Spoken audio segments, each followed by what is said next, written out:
Hi everyone, I'm Lewis Bolden and this is Solutionaries. Today we are talking trash. Some say it is the biggest global problem that no one is talking about. And in the United States, we certainly contribute our fair share. Experts say the average American creates about 4 pounds of trash per day and up to 56 tons of trash per year. The United States makes up about 5% of the world's population, but contributes about 40% of the global waste, according to experts. And dealing with trash can be a huge undertaking.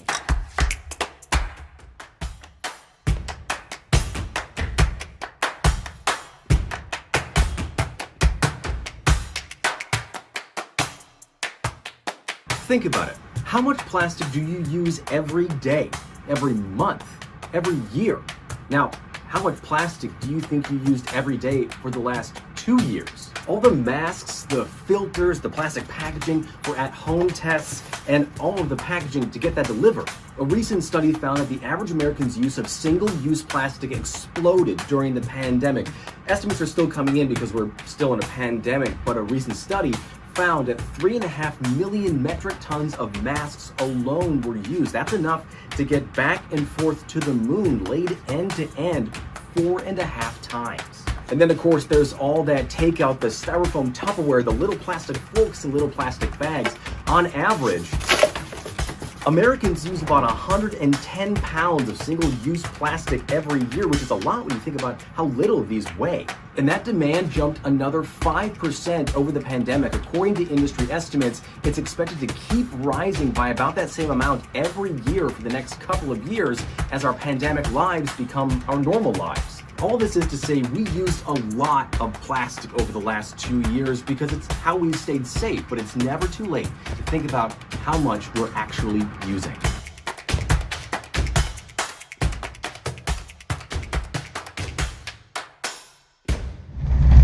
Go into any store right now and buy pretty much anything and you'll find packaging that looks like this, or this, or this. Shrink-wrapped, sealed, and stored, all in plastic. And the one thing all these have in common isn't that it just seems like overkill to put all this packaging around products, it's that most of it can never be recycled. But why did we start using this in the first place? Pretty much since humans have been making stuff, we've been making things to put that stuff in, known in the packaging industry as flexible packaging. The first recorded pieces of packaging date back to ancient China in the 1st or 2nd century BC. Sheets of bark were treated and used to wrap foods. As time went on, obviously companies experimented with and still use what's known as rigid packaging, like glass or metal. I mean, Coke bottles are still iconic, but plastics have dominated the last 70 years.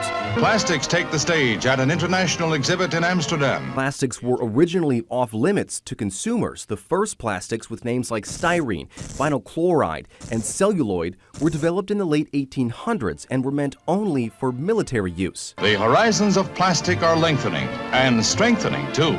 The first flexible plastic was celluloid acetate, and it was made from wood pulp, literally using cellulose, the sturdy but flexible fibers that give plants their strength and shape. The first were made in 1900 and initially used for photography around 1909. It also had the advantage of being slightly breathable and totally biodegradable, but it was expensive to produce. So between 1910 and the 1950s, a new domain of man's own creation, companies experimented with all sorts of flexible fibrous plastics with names like propylene, polyethylene, and polyethylene terephthalate, or PET. Here it is, the most amazing food wrap ever developed, which becomes the most used plastic by the 1980s. And people were excited about these new plastics. I mean, really excited. Just look at this video from Dow Chemical that I think was made for high schoolers or something. Chemistry needn't be a drag. Just take another look, it could be your bag. Anyway, all of those have a few things in common that made them great choices for packaging. For starters, they're non-breathable, so they can keep food fresher for longer. They're generally clear, so consumers can actually see what they're buying. And maybe the biggest advantage, they're just cheaper to make than other plastics. With the rise of e-commerce in the last 20 years, flexible plastic has become the most efficient way to ship things we buy. One study found Amazon produced 465 million pounds of plastic waste in 2019 alone.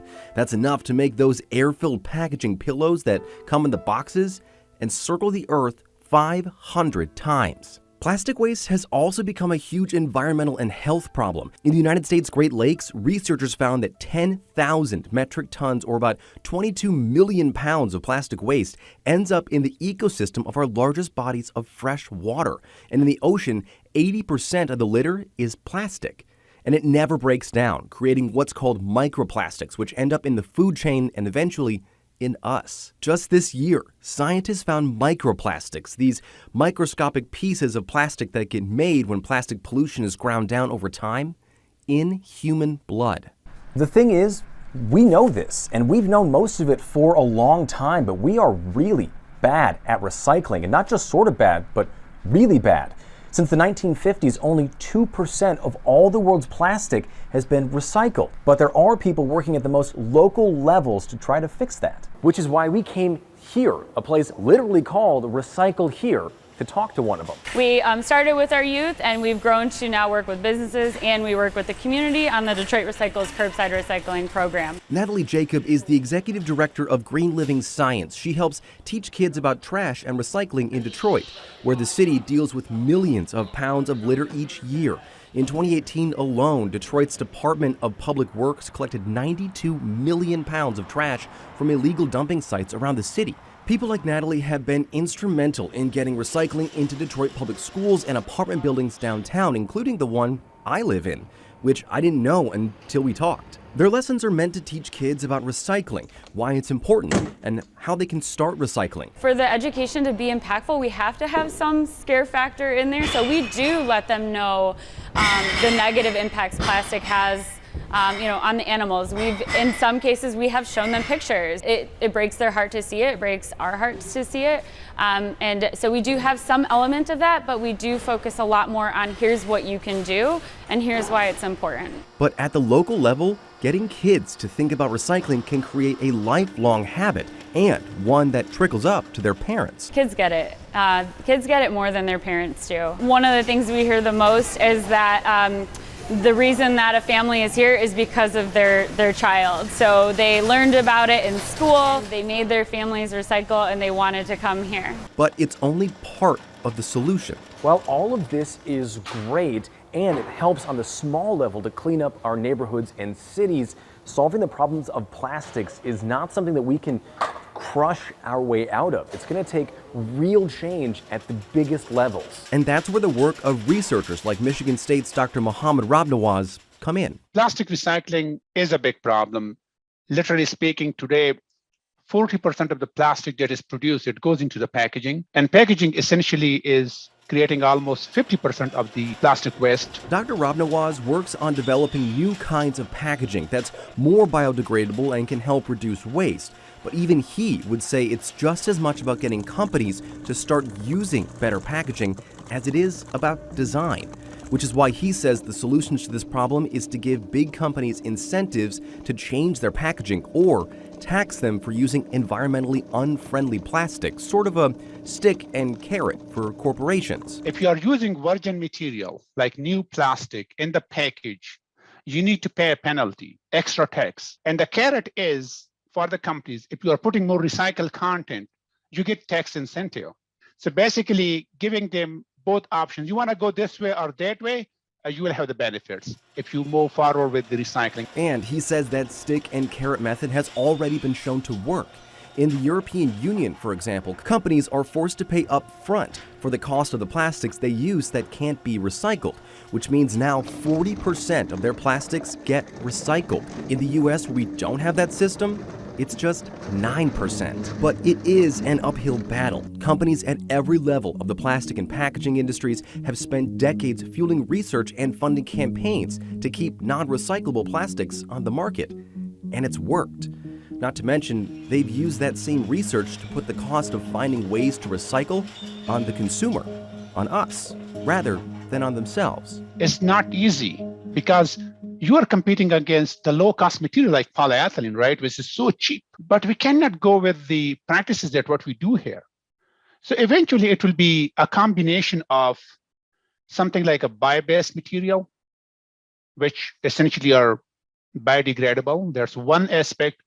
And then reducing the creation of the new plastic by adding more and more recycled content into the packaging.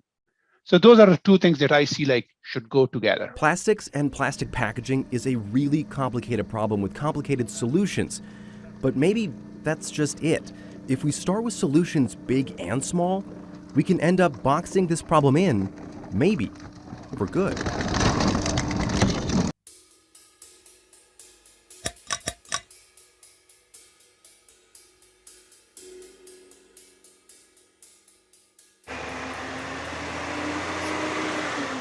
There are more than 126,000 workers who pick up garbage and recyclables from neighborhoods and businesses across the country.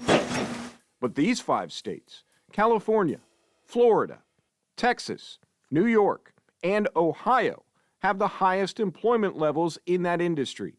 In 2021, New York offered the highest average hourly wage at $30. That's actually the highest hourly wage in the country.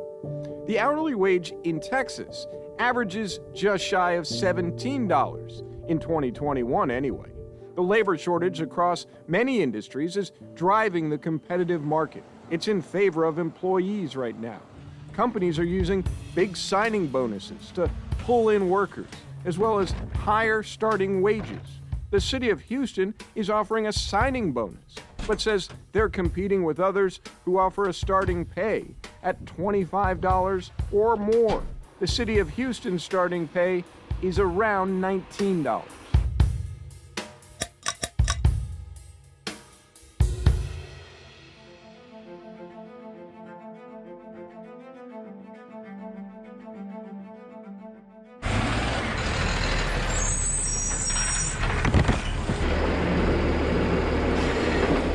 We've told the city to come out and pick up this trash. We really just want the trash to be picked up.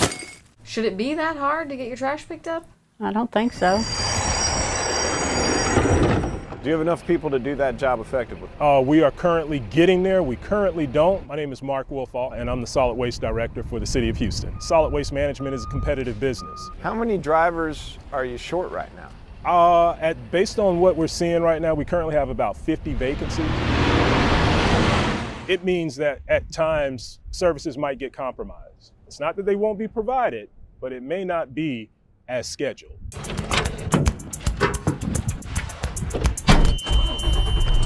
No, they can't function without us because we have to, it's a federal law that we have to pick up garbage.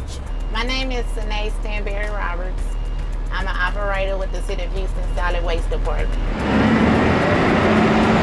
The city is growing more day by day, so as the city grows, we're not getting the manpower, the personnel that we need. And a lot of people, went to trucking companies because they were offering more money.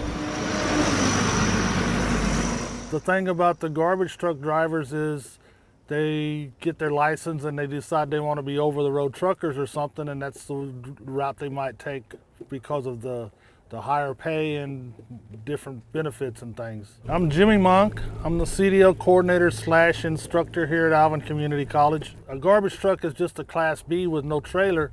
They improve their ability by becoming a Class A driver, and the money is all over the road. There's a sign on 59, a company out of Austin's offering $8,000 retention bonuses. It's definitely an employee's market right now. My name's Matthew May. My brother and I are the owners of a residential trash and recycle collection company, Best Trash. We've had some trouble with employee retention with the market. The more competitive it gets for employees, the harder it is to retain them. We're definitely competitive, And You've got to be. With our insurance, health insurance, and we do an employee loan program. At any time, we probably have $50,000 to $70,000 out in employee loans. We're currently doing a market rate study right now, right? And we see where some of our counterparts in the industry may be paying $25 or $26 an hour. And that's a big fine. gap. That's a big gap. But the schedule, the work schedule that we have, you actually have time with your family. I do know that there are some opportunities for improvement. And one good thing about that is that our residents will see the difference. From a scale of 1 to 10, I like my job a 9.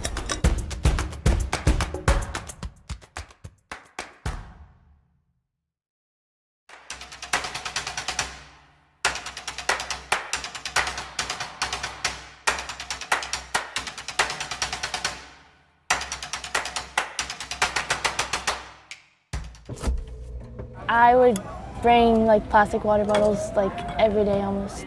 You don't think about it. It's just a habit.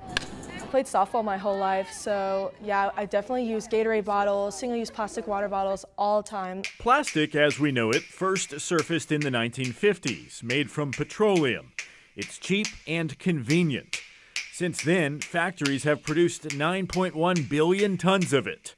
Now, humans use 1.2 million plastic bottles per minute. Americans buy 50 billion water bottles each year, and approximately 91% of plastic is not recycled. 14 million tons of plastic ends up in our oceans each year. The plastics that make it to the landfill break down into tiny toxic chemicals, which leak into the environment. Studies have also linked plastics to health problems, from birth defects to cancer. My name's Morgan Eaton. I've been a volunteer with Beaches Go Green for just over a year now. We are an environmental nonprofit. Our goal is to basically eliminate single-use plastic, but mainly to educate the youth. Beaches Go Green has partnered with 7 North Florida schools, creating clubs and giving out free reusable water bottles, starting with student athletes. This is Fletcher Middle School. It's just outside of Jacksonville, Florida, and it happens to be right across the street from the beach. That's one reason why administrators say it hasn't been that hard to change kids' minds about plastic. These are our Beaches Go Green water bottles. This is the club, obviously, our school, and our sponsor. I just like how everyone customized them. What do you tell your classmates? I tell them instead of using a plastic water bottle, they should get one because it's way better and it protects the environment way more. Swim team is getting water bottles. We just got a sponsor. They're going to make them. It's awesome. I'm Joe McKenzie. I am the principal here at Fletcher Middle School. This represents the amount of water bottles we would use in a year if we did not have a reusable bottle. One bottle takes care of all that. One bottle. Per year. One reusable bottle replaces 156 plastic bottles. Beaches Go Green has given out 12,000 so far. They cost about $11 each. Most of that is paid for by sponsors, who in turn get their logo on the bottle. I'm Veronica Schaff, and I'm one of the presidents of Beaches Go Green Club at school. I'm Taylor Brown, and I am a junior, and I am also co-president of the Ponte Vedra High School Beaches Go Green Club. We tell our athletes when we distribute the bottles that plastic is non-biodegradable, so every single piece of plastic that was ever created is still here and will always be here on Earth, so that plastic will never ever go away, which is why it's really good to reuse. Beaches Go Green is working on more sponsors and more schools. The hope is for every student to get a bottle and a lesson for free. It's to try to eliminate as much single-use plastic as we can, to influence them to influence their children and their children and their grandchildren, great-grandchildren, future generations to just stop leaving their print on the earth in a negative way, such as single-use plastics. Saving the world, one sip at a time.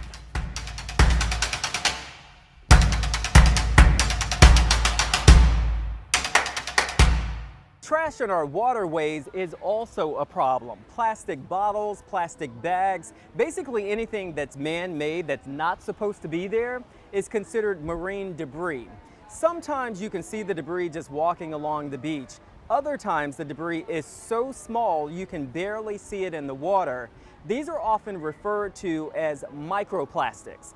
Right now, there is a new push to clean up these microplastics, and there is research that suggests that these plastics can even end up in our bodies. That's according to John Peterson with SeaWorld. Solutionaries correspondent Eric Sandoval has more.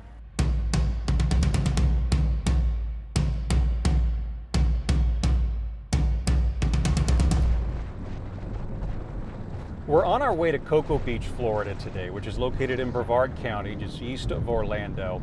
It's really one of the top tourist beach destinations in the state. A lot of tourists love it, spring breakers, locals, myself included. And it's because all those people love to go there that they've really struggled with the garbage and the trash that's left out on the sand. We're going to check out an experimental technique that they've deployed that they say has the potential to make beach cleanup a little more efficient. The president of Keep Florida Beautiful reached out and they're like, hey, you want a robot? I'm like, yes, I want a robot. So a couple weeks later, it showed up.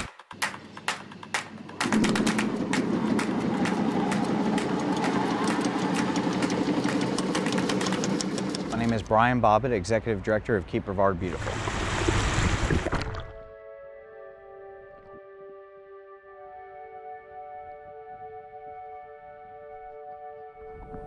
You know, this is my home. I want to make sure it's clean. You know, we see people that are here with their families. No one wants to have trash out on their beach. So this is why I do what we do. This is Bebot. It cleans the beach. So Bebot is a solar-powered and electric robot that will actually sift through the sand and remove all the microplastics and sift everything out.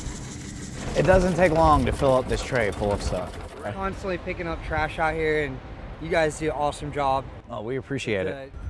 Plastic bag, several bottle caps, a sticker to a Star Wars thing, straw, cigarette butt. Yep, cigarette butt, plastic fork handle, a dental pick. Ew. Is it like autonomous? It has to be controlled by a human.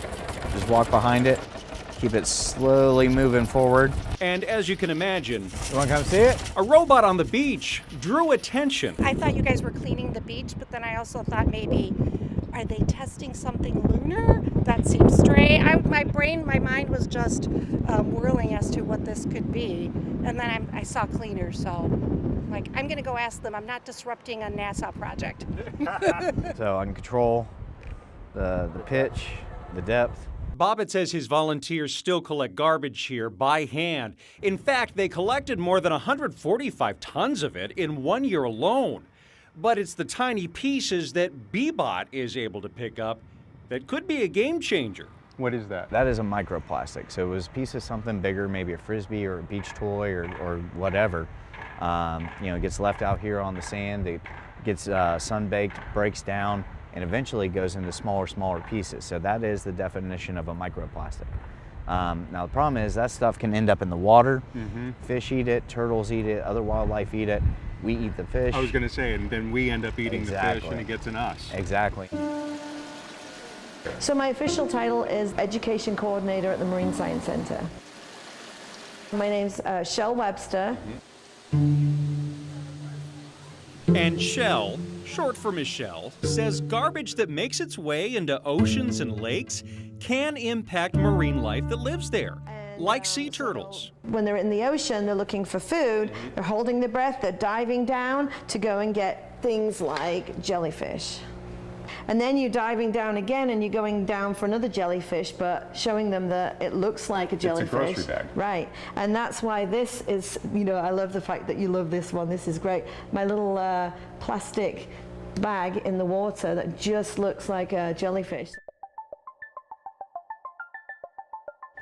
Hi, my name is Alyssa Hancock. I am the Assistant Manager of Sea Turtle Rehabilitation here at the Marine Science Center in Ponce Inlet, Florida.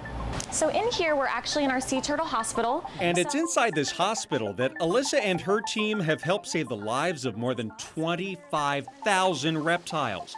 A lot of those were sea turtles who were trapped in garbage. We've got some fishing line. It gets entangled around their flippers as well as around their necks. So Ghoul was one that we actually found plastics in his GI tract. So all of this actually came from one turtle. So unfortunately, we do see this a lot with these guys. And I don't know if you can tell, but it's actually really hard plastics.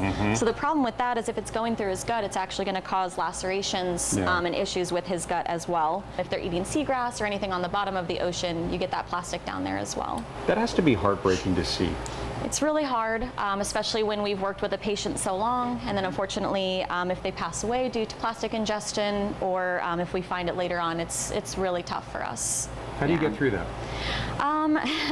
Kind of just have to focus on the ones that we can release and the ones that we can help, and know that we're trying our best for all these animals. Oh, that sounds so easy though. I mean, it's not that easy, is it? It's not, no, unfortunately, but we just have to focus on the good.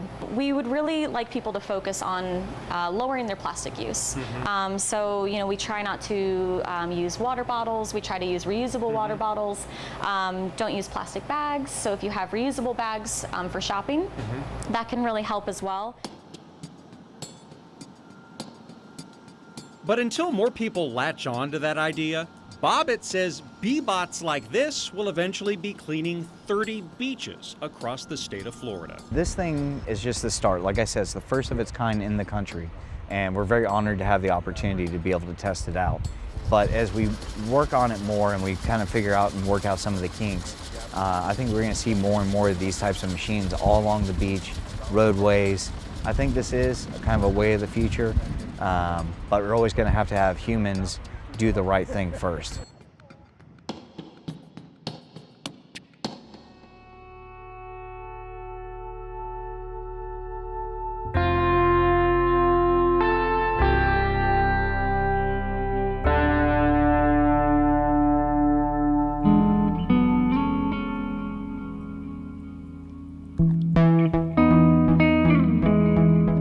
Center is a 501c3 nonprofit. It's a nature center that focuses on hands-on, feet-wet opportunities for education, exploration, and conservation. We just want people to have accessibility to the environment, and we want people to understand that our natural resources are invaluable. I'm Tess Taylor-Tynes. I'm the Conservation Science Coordinator at the Marine Discovery Center.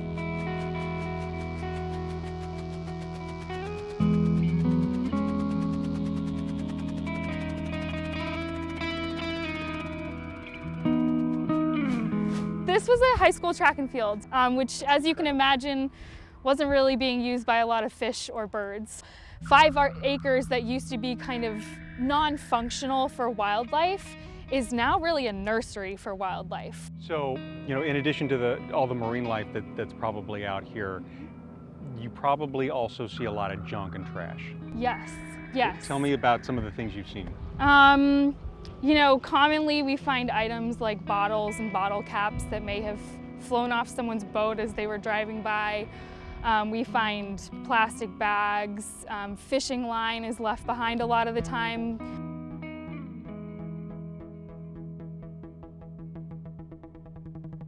So the Florida Microplastic Awareness Project started out of the IFAS extension of University of Florida.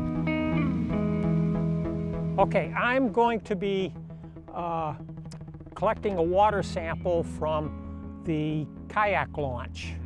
Ed Loomis has been involved really strongly through microplastics since the beginning of our involvement with the studies. I have orthotics inside that are fairly new, and I don't want to destroy them. Citizen science is a huge part of the mission at Marine Discovery Center. It's a 1 liter bottle. And the whole idea behind citizen science is that we can have people from the public getting involved at a scientific level without having to go through the labs or the master's programs or what have you.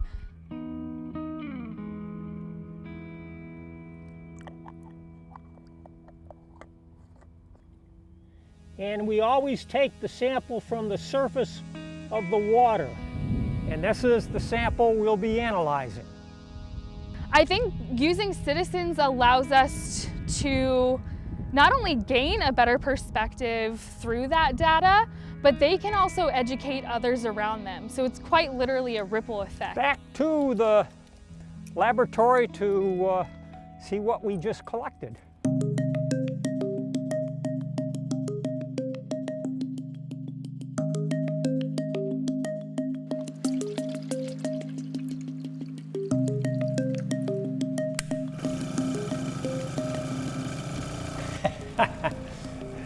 It's a little lighter than coffee. It might be green tea, maybe. So when you're done with this, you're going to take the filter and then put it underneath Right. the microscope to Right. see. I'm looking at every little square on that filter. Anything that might resemble a plastic, a film, or a fiber.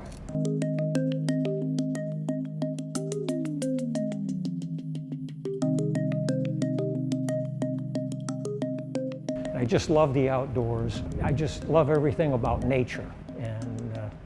And it's just, I've been that way since I was 11 years old. Now I'm 79. Volunteers, especially ones like Ed, are completely invaluable. It's almost indescribable how important they are to us. It keeps me young, and it's wonderful working with young people. So this is a cooler full of archive samples from our last project. We have a 3-letter site code from where the sample site was taken. I could probably fill a storage unit full of them if I really wanted to. My thoughts are that it's pretty inevitable at this point, but those little Petri dishes are like little things of hope for me. This allows us to gain a better understanding of this environmental issue in our local area so that we can tackle it in the future. Somebody's cast netting. And someone like Ed can say, I'm part of the solution and that I'm providing data. Yeah, I see a lot of hope in the work that we've done.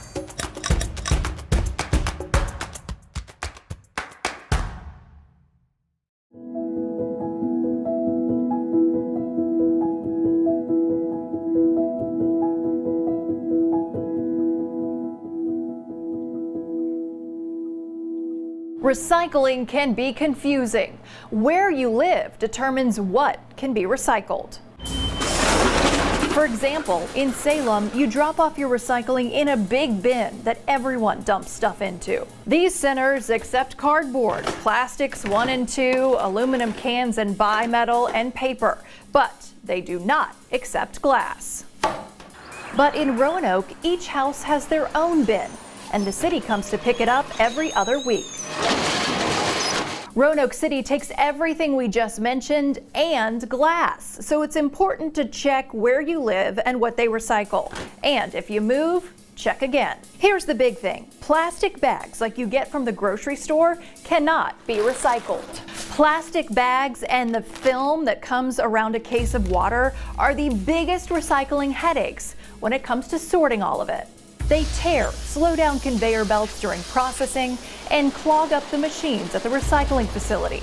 It can mean big money to fix those machines. Take those back to the grocery store and look for the place to recycle them. Recycling right can save everyone a lot of headaches and taxpayer money.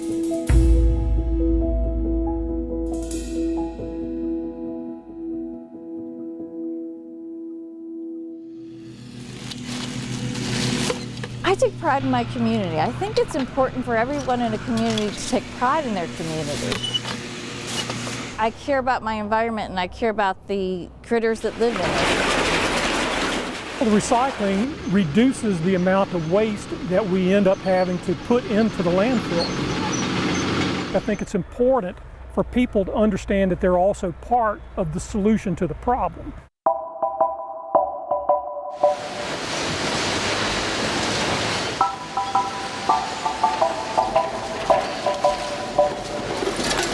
When you look at all this, what do you see? Money. I mean, I'm a businessman. My goal here is, you know, as a manager, all goals are to maximize shareholder profit. But I look at how much return we can get to cover our expenses and maybe put a little bit in the bank.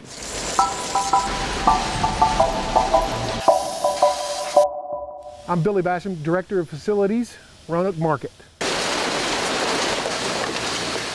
When you recycle, you want to do the right thing. Absolutely. But you have to recycle right. Absolutely.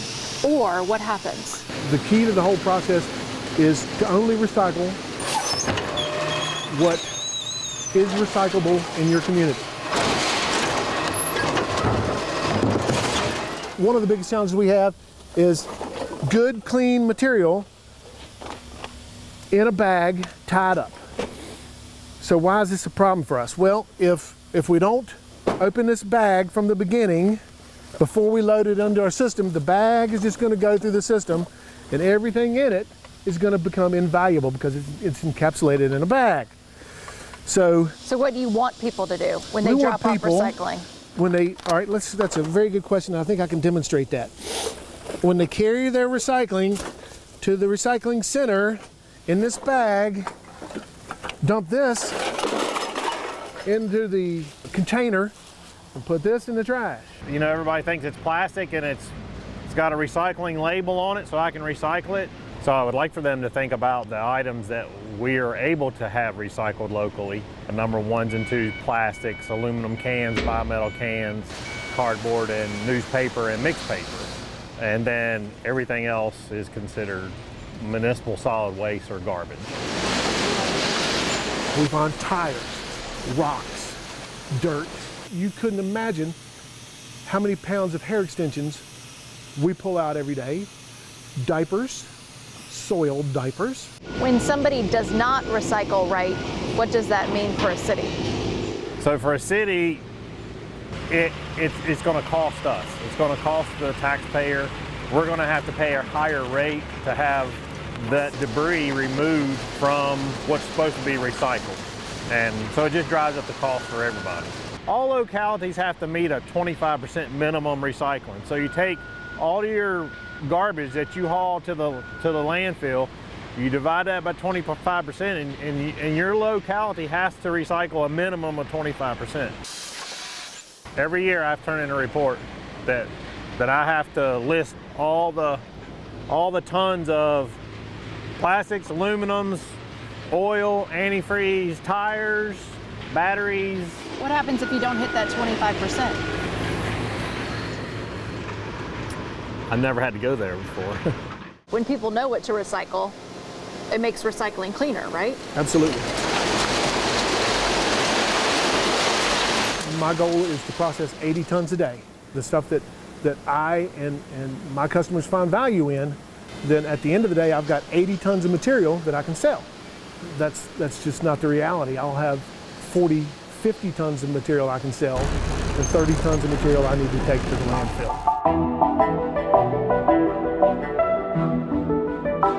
Recycling reduces the amount of waste that we end up having to put into the landfill. Landfill construction is very expensive. My name is Dan Miles. I'm the CEO for the Roanoke Valley Resource Park.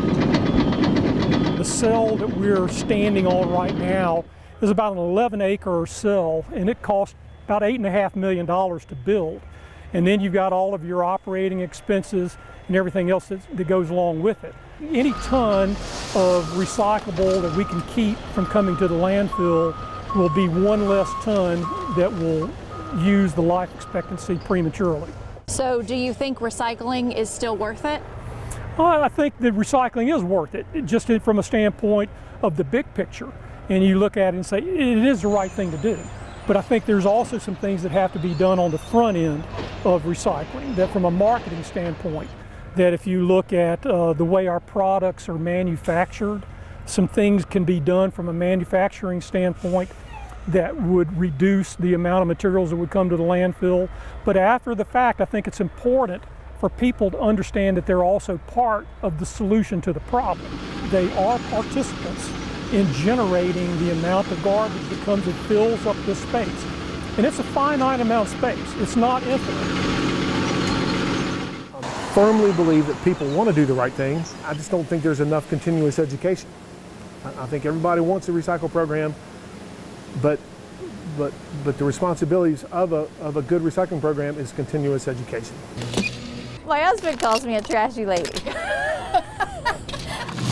I'm Mary Dolan, and I volunteer to pick up trash in the city of St. Louis. We've lived here for 2 years, and I think you should care about the community that you live in. It makes it for a better place. You know, so I just volunteer my time and then bring the recyclables to the recycling center and throw the trash in the trash. Everybody just has a different way of volunteering, and when there's more volunteers in a community, you have a better community. So I think that's why I do it.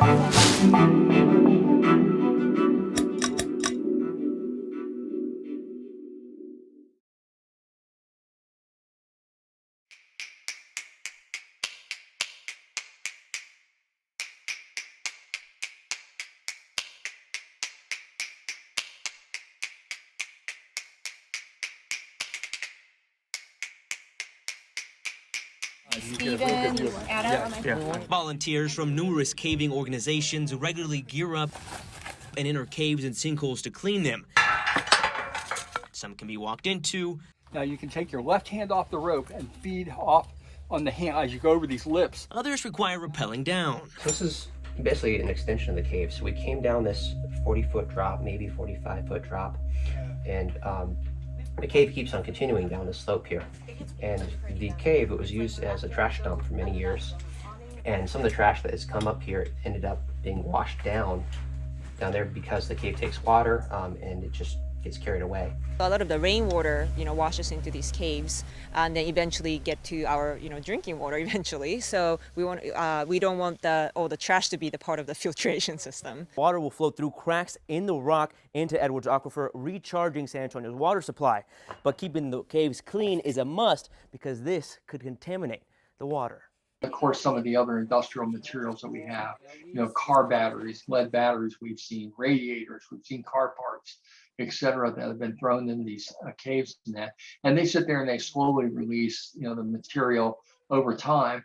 And if you have enough of those sinkholes that have been used for disposal of material, you can result in localized groundwater contamination problems. Some of them had like gasoline or gas. So those are really, toxic waste. This is one of the messiest rooms in the cave. You can see all the trash here, all the different clutter, glass bottles, tin cans. You'll find some random items like this. This appears to be a toy cash register. Then you also have more hazardous things that our water actually filters through before going into Edwards Aquifer. And this right here is toilet bowl cleaner. It actually has danger and poison on it. Ranch dumps have been used for many, many years for disposal of basically ranch waste, and that before people really understood the relationship between the activities on the surface and our water resources. Just your initial thoughts when you see so much debris and waste in some of these caves. It kind of makes me sad in a way, but it's also understandable. I mean, given that this occurred so long ago, the owners tell us that, that nobody's used this as, for trash in I want to say like 50 years or so. We rigged that tree and we have a little haul system to pull up the actual buckets, but then we also have that rope system for people to safely go down. How much trash do you think you've already taken out, and how much more do you hope to be able to pull out? Hundreds of pounds of trash. Yeah, it's quite amazing how actually there's one wall where all the crumbled up tin cans are like almost wedged in and have become part of the wall. There's certainly a lot of trash that we just can't get to, we can't physically remove, it's too difficult or actually too dangerous for the volunteers who are down there handling broken glass and sharp metal and sharp wire and it falls and rolls down into crevices that we just can't reach. Edwards Aquifer is San Antonio's main source of drinking water. Currently, it's sitting at excellent for water quality. This trash has been there for 100 years, and we still have pretty good water. What's the point of getting that trash out now, or what's the benefits to it? Well, it's not always clear how quickly these contaminants will move through the system. And as the waste is there, it continues to degrade and will continue to release material. Removing trash should certainly help improve water quality on a local basis, and that, but it's very difficult to quantify because we don't always have nearby monitoring points that we can actually do a before and after sample of water quality. What are the signs to you that show, hey, this is definitely working, we are actually doing something good and bettering the water quality? Well, you know, we're seeing an improvement, I think, in removing the trash net related to the habitat of individual caves, and you compound that with many, many caves that have been cleaned up, and we think it'll have a positive impact on the aquifer.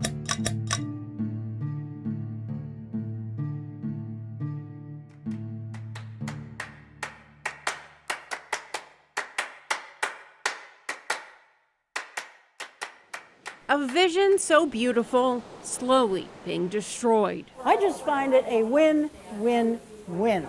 Along the coast of Florida, inside a retirement home in Sarasota, these women are doing what they can. We're keeping this out of the environment, the poor fish in the sea and all. We're giving us something to do, to feel good about, and then the homeless.